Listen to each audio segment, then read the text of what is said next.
como pais e mães podem e devem alavancar o crescimento dos seus filhos, crescimento profissional, crescimento de vida, encaminhamento para essa vida futura, para a vida adulta, cortar o cordão umbilical. Eu vou te dar uma visão que eu vivi e depois vou te dar aquilo que eu acho que poderia ser favorável. Eu comecei a trabalhar muito cedo, comecei a trabalhar com 6 anos de idade, mas aos 12 anos eu era tratado como um homem. Aos 12 anos de idade. E isso me coloca numa posição de extrema vantagem. Por quê? Porque a maior parte das pessoas começa a sua vida de uma forma real aos 18, aos 20 anos. Porque até então vive num mundinho de ficção.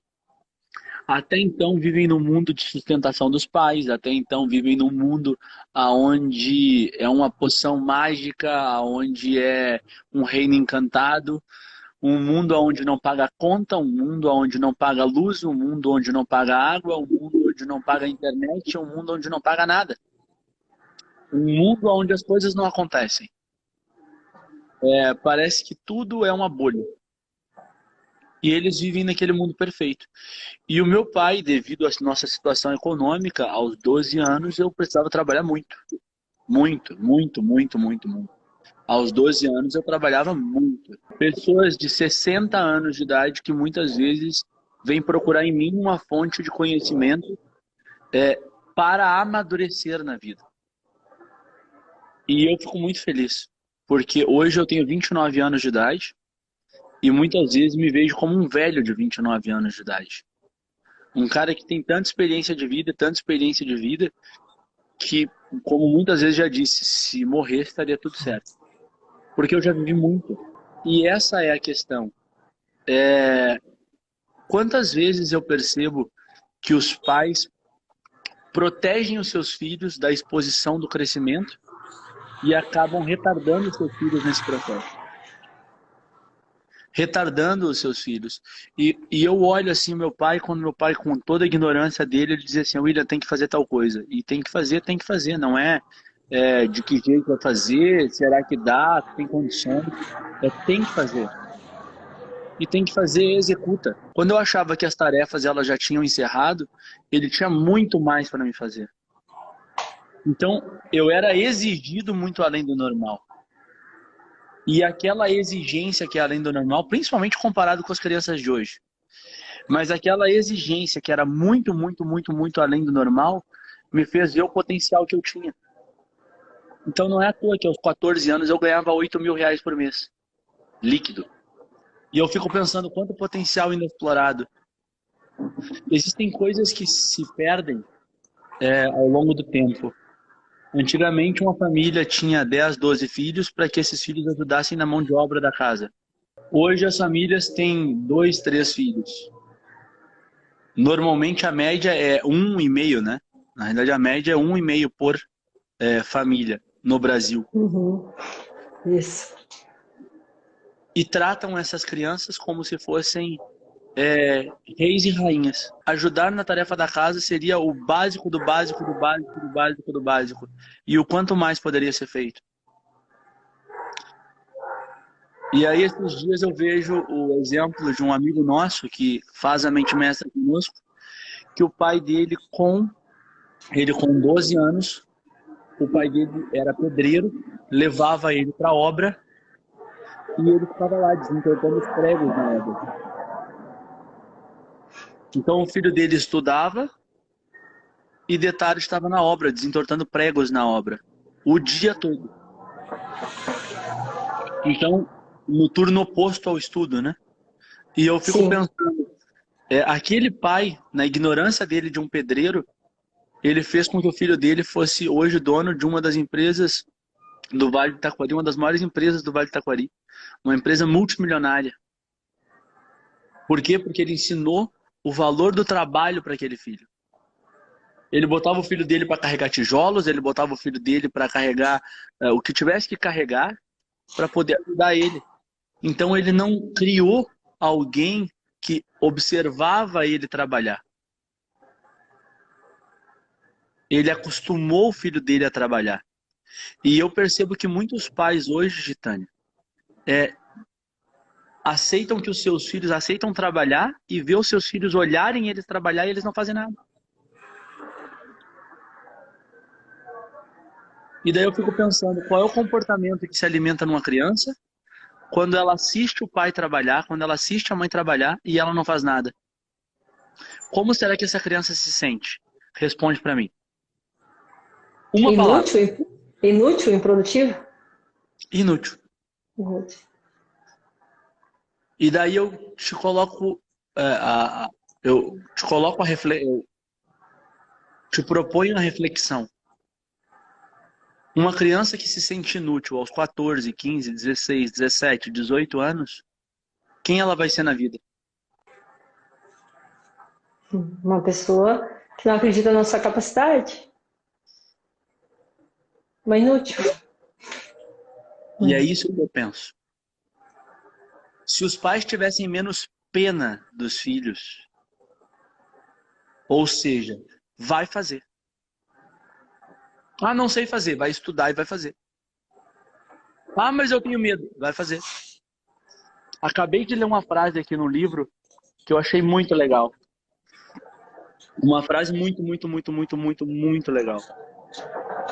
A única coisa que devemos temer é o próprio medo. E quantas pessoas se criam com medo de errar? Com medo de falhar, com medo do fracasso, com medo de não dar certo. E daí acabam fazendo o quê? Se transformando em adultos frustrados, que não fazem o que tem que ser feito. Por quê? Porque tem medo de errar. Porque minha mãe nunca me deixou errar do lado dela. Meu pai nunca me deixou errar do lado dele.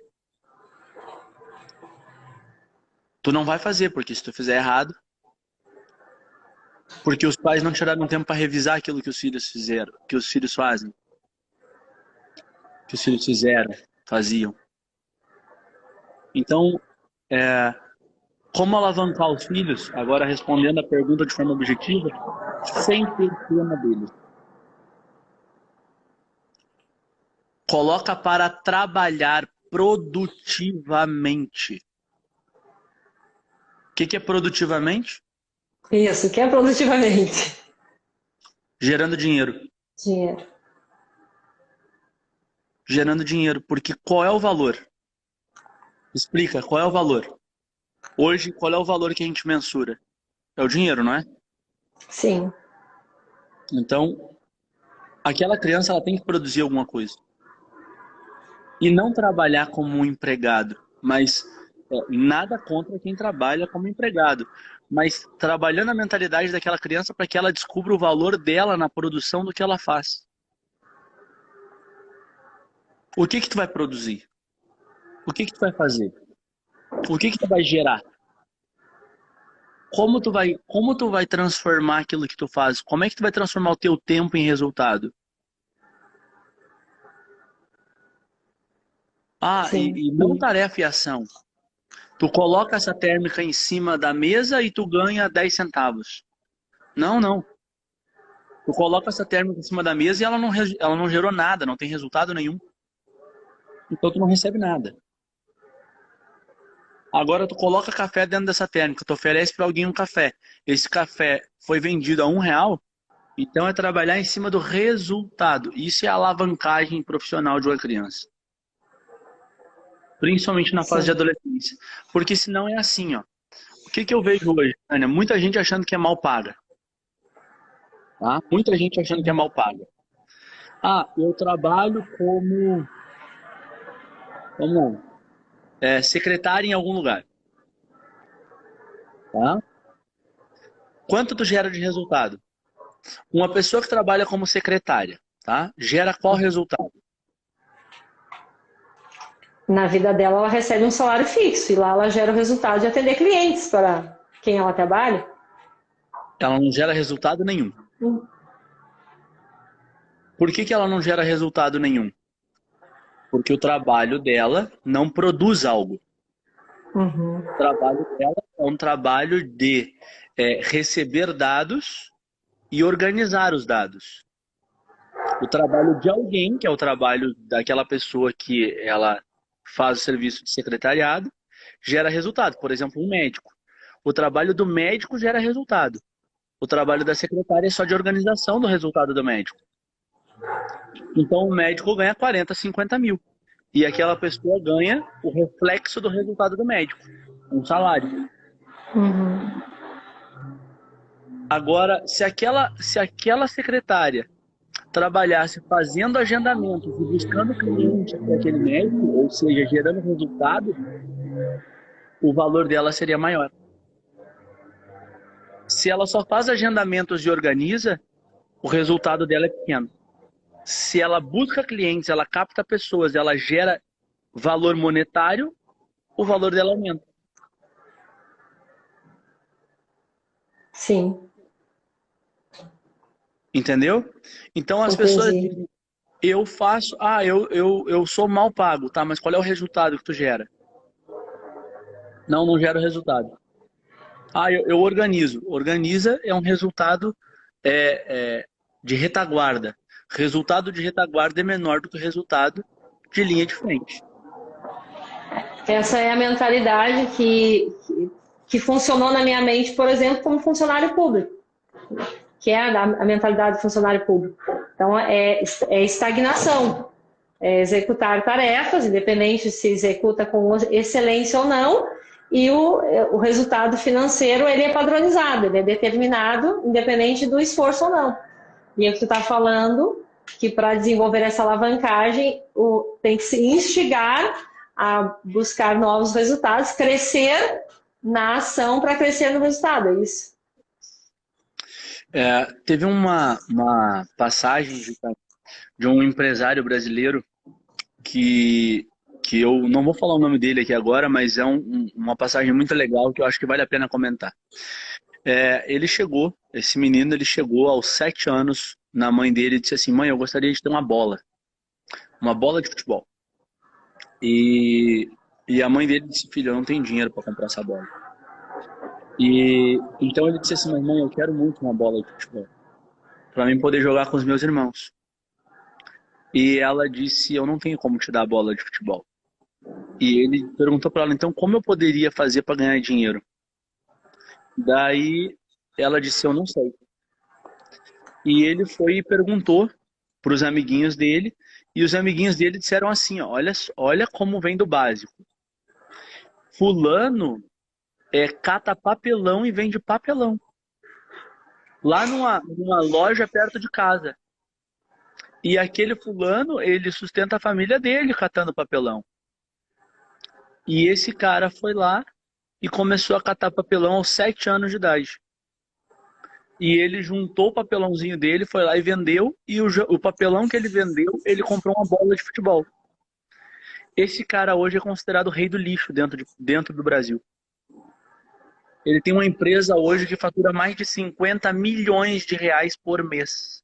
50 milhões de reais por mês. E aos 7 anos ele aprendeu catando papelão. Aos 7 anos, Gitane. Então a minha pergunta até que ponto os pais prejudicam seus filhos? Eu acho que muito. Quando os pais pensam, mas é só uma criancinha. Partindo do princípio que as crianças formam o seu caráter até os 8 anos de idade, que são lapidadas até os 17, olha que interessante. A maior parte dos pais quer que os filhos comecem a trabalhar depois dos 18.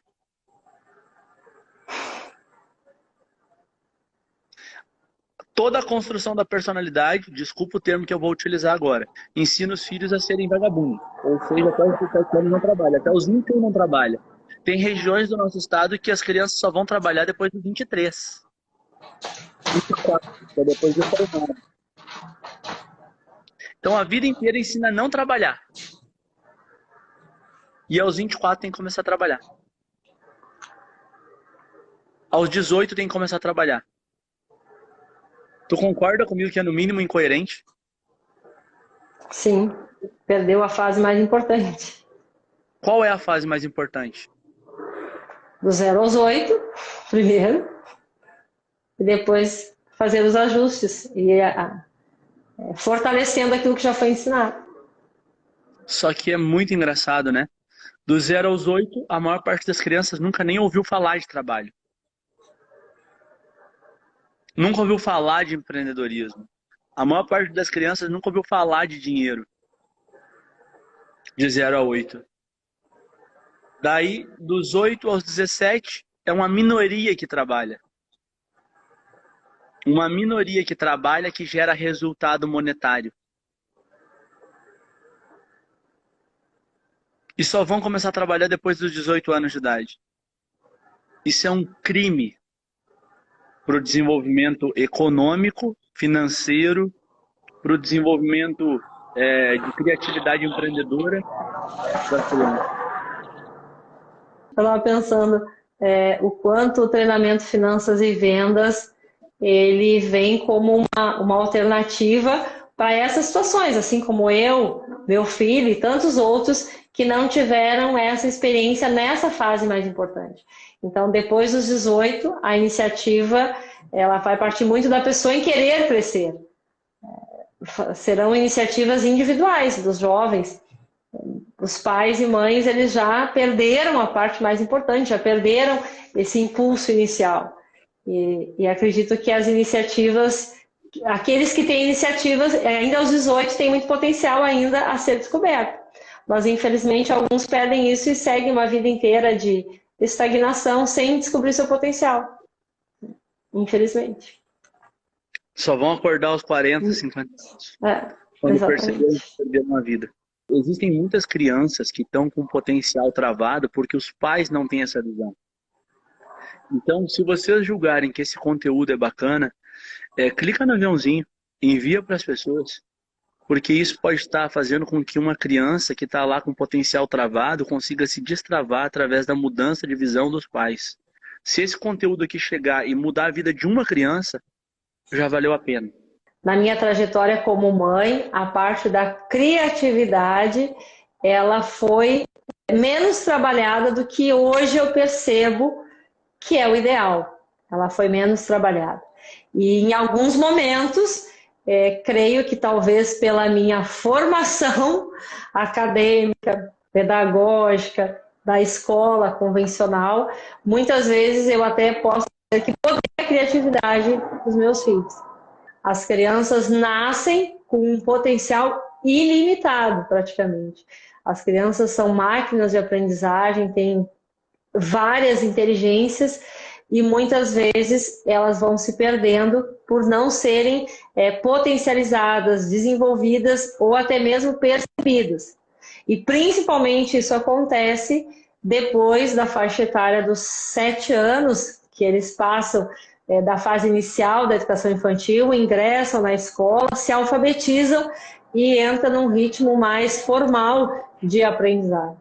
Então, muitas vezes eu olho para trás, na minha trajetória como mãe, como educadora, e percebo quantas perdas, quantas lacunas talvez ficaram por não explorar as inteligências múltiplas, as múltiplas possibilidades que uma criança tem.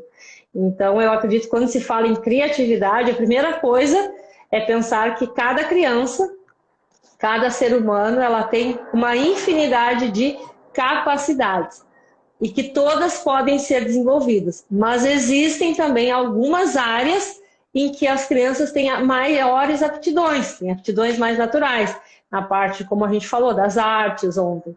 Mas eu acredito que a principal fonte de criatividade, a principal fonte de criatividade de uma criança chama-se pensar. O pensamento. A questão de criar coisas novas. Criar o que não foi criado. De pensar no inédito, no inusitado. Realmente de dar asas à imaginação. De dar a possibilidade às crianças de questionar, de pensar, de não aceitar passivamente. Eu acredito que, por horas, parece contraditório, porque um pai e uma mãe, ele precisa colocar os limites, ele precisa ensinar os valores, precisa trabalhar toda essa base com as crianças. Mas trabalhar essa base não significa que eu vou colocar limites na imaginação, nos sonhos. Então, quando as crianças pensam, na faixa etária, William, assim, eu tive a oportunidade de trabalhar com pré-escola. 5 anos, pré-B, que é o nível pré-escolar B hoje. Na faixa etária, assim, de 4, 5 anos, as crianças, elas realmente são geniais. Elas têm soluções para todos os problemas do mundo. Elas têm pontos de vista muito assertivos, muito críticos sobre as soluções dos problemas familiares, sobre como lidar com muitas situações do dia a dia. E como são crianças, como são apenas crianças, muitas vezes é desperdiçada essa capacidade. E como as crianças elas acabam não colocando em prática, talvez aquilo que elas pensam, que elas gostariam de fazer, porque às vezes é meio fantasioso, elas vão esquecendo. Então eu acredito que ampliando, tirando da visão das inteligências múltiplas apenas, das diferentes potencialidades, dos gostos, das aptidões e das habilidades que podem ser desenvolvidas, eu penso que o cerne hoje para a gente conversar seria a capacidade de pensar, desenvolver a capacidade de pensar, de se posicionar, de criticar, de não aceitar as coisas como finitas e sempre pensar que pode ser algo mais.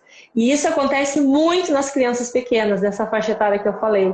E se os pais não estiverem atentos, que é nessa fase que a genialidade realmente ela aflora, ela se perde. E eu percebo quantas habilidades, inclusive falando agora do Finanças e Vendas, que a gente conversava ontem, quantas habilidades de raciocínio, quantas habilidades de negociação, ou até mesmo de vendas, eu podei, na criatividade do meu filho mais velho, quando ele estava exatamente nessa faixa etária dos 6 anos de idade. E que hoje eu luto agora para resgatar esse tempo perdido e despertar novamente aquela essência que eu sei que ele tem, mas que por ele não ter trabalhado ao longo dos anos talvez se perdeu. Então eu penso por aí, assim, que essa capacidade que um pai e uma mãe pode ter de fazer com que o seu filho pense diferente, que ele crie o inusitado e que aquele pensamento que pode ser tão diferente ou tão fantasioso, ele tem sentido. Ele é um sonhozinho, é uma sementinha de sonho. É uma sementinha de sonho que começa lá na infância.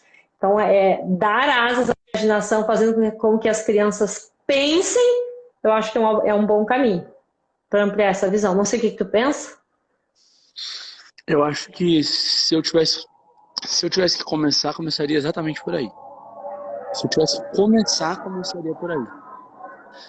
Mas trabalharia ainda mais estímulos em áreas específicas.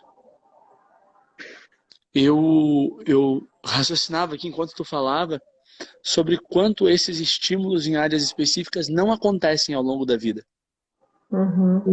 da infância. Por exemplo, em uma comunidade mais próspera, é comum ver crianças em aula de dança, em aula de canto, em aula de matemática complementar. É comum ver isso.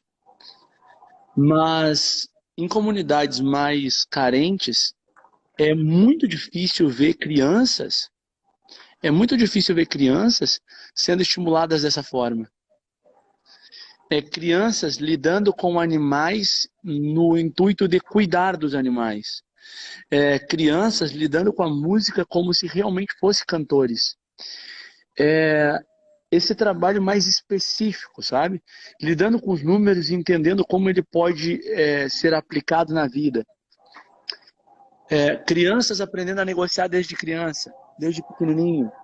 Então, eu penso que esse estímulo, esse trabalho na habilidade específica não acontece. E isso faz com que o talento se perca. Porque se a criança não tem essa noção, como é que a criança vai poder trabalhar isso? O que eu falo, quando se fala das inteligências múltiplas, é exatamente isso.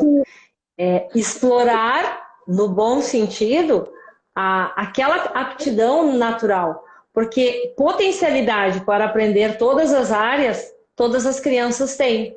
Mas existem áreas que elas demonstram ter maior afinidade, maior preferência. E são justamente nessas áreas que elas têm a capacidade de crescer. Qualquer criança pode aprender a tocar um instrumento musical, com certeza. Qualquer criança pode desenvolver corporal. Mas se ela já tem, se ela gosta e ela é estimulada, mais ainda ela vai desenvolver. E muitas crianças elas já revelam, como por exemplo, eu te falei, o gosto por negociar, por fazer trocas, vender figurinha, vender brinquedo, que eu percebia no meu filho quando ele era criança e que eu não aproveitei essa predisposição natural dele, esse gosto dele, não trabalhei essa habilidade específica, nem na parte da negociação, da venda e muito menos no gosto pelos números. E aconteceu um processo até inverso nessa construção. Hoje ele enfrenta uma dificuldade e reaprendendo algumas coisas de raciocínio lógico, que se perdeu ao longo do tempo. Diferente do meu outro filho que gostava dos números e que não foi explorado e incentivado também lá na fase inicial, mas ele tinha um gosto. Então ele, por iniciativa própria, ele buscava mais aprender sobre números, fazer a tabuada, terminava a tarefa da escola, a atividade em aula, se ele terminava primeiro, ele virava a última folha do caderno e construía a tabuada. Então muitas vezes eu achei o caderno dele com várias vezes a tabuada repetida. E eu perguntei, o que tu fez, meu filho? Sobrou tempo, eu fiquei fazendo a tabuada para ficar preenchendo o tempo livre. Isso o Tomás fazia, mas era algo natural dele, era uma predisposição dele. Então, se o Tomás fosse extremamente estimulado para que a inteligência lógico-matemática dele fosse desenvolvida, hoje ele estaria muito mais evoluído nessa parte. Se o Arthur, meu filho, por exemplo, tivesse sido estimulado nessa área, ele teria mais condições. Agora, qual era a área que ele demonstrava inteligência natural e criatividade? Na área natural, dos animais, a curiosidade, o espírito científico, as experiências, isso ele gostava. E também, tanto na escola quanto em casa, não foi explorado da mesma forma, mas como era algo que ele gostava, ele mantém até hoje. Por iniciativa dele, por autodidatismo, por gosto de cuidar dos animais, de entender dos animais, de entender de plantas, ele tem essa habilidade, ele tem essa inteligência, ele busca conhecimentos específicos nessa área. Aí agora o que eu penso? Se eu como pai e mãe estou atento àquilo que o meu filho demonstra gostar, ou dou as diferentes oportunidades para que ele revele qual é a área que ele gosta mais e invisto para que ele faça essas atividades específicas, nossa, é um potencial incrível.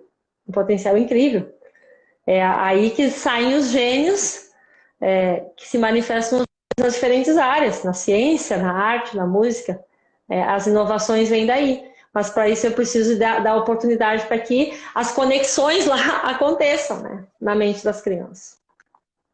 E isso pode fazer toda a diferença no desenvolvimento de uma criança e também no desenvolvimento do mundo, né? Com certeza. E é algo que vem se perdendo. Então, quem sabe, um trabalho específico para poder ajudar essas crianças a retomarem as suas habilidades, as suas aptidões e se desenvolverem, fazendo aquilo que gostam de fazer e aprendendo aquilo que é necessário aprender.